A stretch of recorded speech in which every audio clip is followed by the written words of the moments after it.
In other news, the United States taking a new approach with Iran by ordering a major crackdown against Iran-linked media organizations. Washington seizing dozens of different web domains, including those of Iran's Islamic radio, Press TV, Al-Alam, and the Yemen-based Al-Masirah TV channels. The Justice Department explaining that at least 33 of the Iran-backed sites that were closed had long been used to sow disinformation and discord among the American public, and that several other sites included were used by terrorist organizations. Meanwhile, as seen in screenshots from the various shuttered web pages, D.C. citing its sanctions law for the ability to close these sites.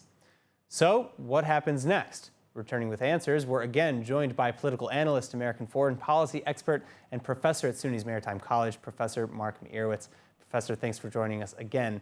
Now, the Anti-Defamation League is lauding the seizures, saying Press TV, for one, is a leading dispenser of conspiratorial anti-Semitism. How deeply have these sites affected public discourse in America and discord among Americans?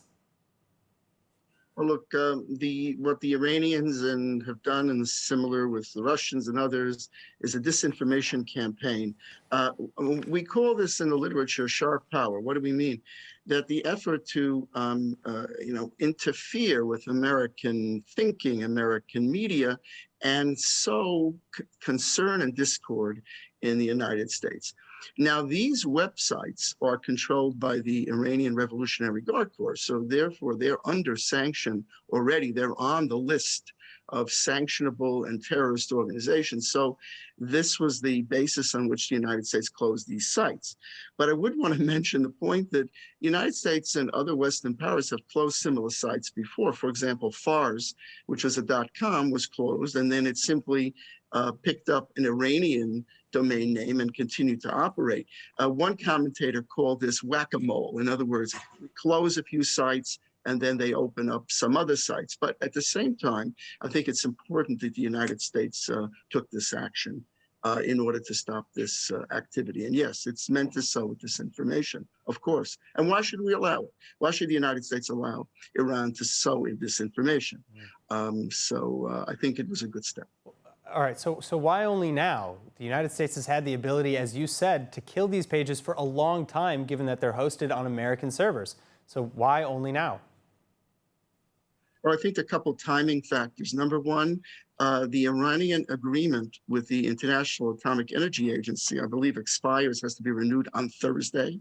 And similarly, we just had an election in Iran where this Ebraizi, the butcher of Iran, or whatever he's called, this hardliner, has been elected. And now the question is, can they get the Iran nuclear deal done by August when Rouhani is still in power and can still effectuate a deal? So I think there are a couple of these timing factors that may have been, as you say, they could have done this any time, but maybe they're doing it to put pressure on Iran. But again, it's a funny chessboard, right? The United States negotiating indirectly, because it can't sit in a room with Iran. Iran won't sit in the room with the United States, can you imagine, in Geneva. And at the same time, we have these actions and sanctions and all sorts of things going on. So it looks like a very crazy quilt of diplomacy. So hard to understand, but maybe this is the timing in terms of some of these other factors that are going on. All right, so how will this affect the JCPOA negotiations and maybe even the region as a whole? You know, it's hard to know. I mean, in other words, if the Iranian websites can be then re-upped in another scenario with an Iranian domain name, then this becomes more a, let's say, symbolic effort. But having the .com is very significant, I think, in terms of having credibility. Now, at the same time, what I wanted to say about the disinformation, which is, I think, important, is that, look, why in the world would the United States and Western powers allow Iranian websites to operate in the first place? It reminds me of Lenin's adage. I think it was Lenin who said that the capitalist will give us the rope to hang themselves with. I mean, why would we allow them access? The same thing with RT.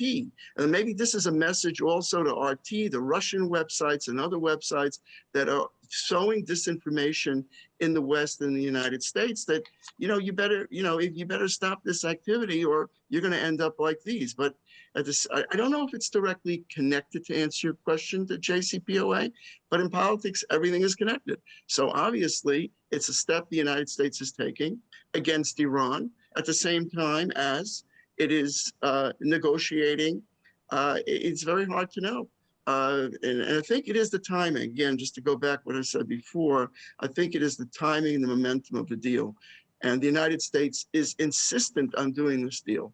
That's another subject for another day, why the United States is insistent on this, but they are. So here was something in our toolbox that the United States could use against Iran, maybe to show them that, we can flex our muscle against you, and we can do more things against you. So you need to work with us towards this Iranian deal, the JCPOA. Very hard to understand. All right, Professor Mark Meirowitz, thank you again so much.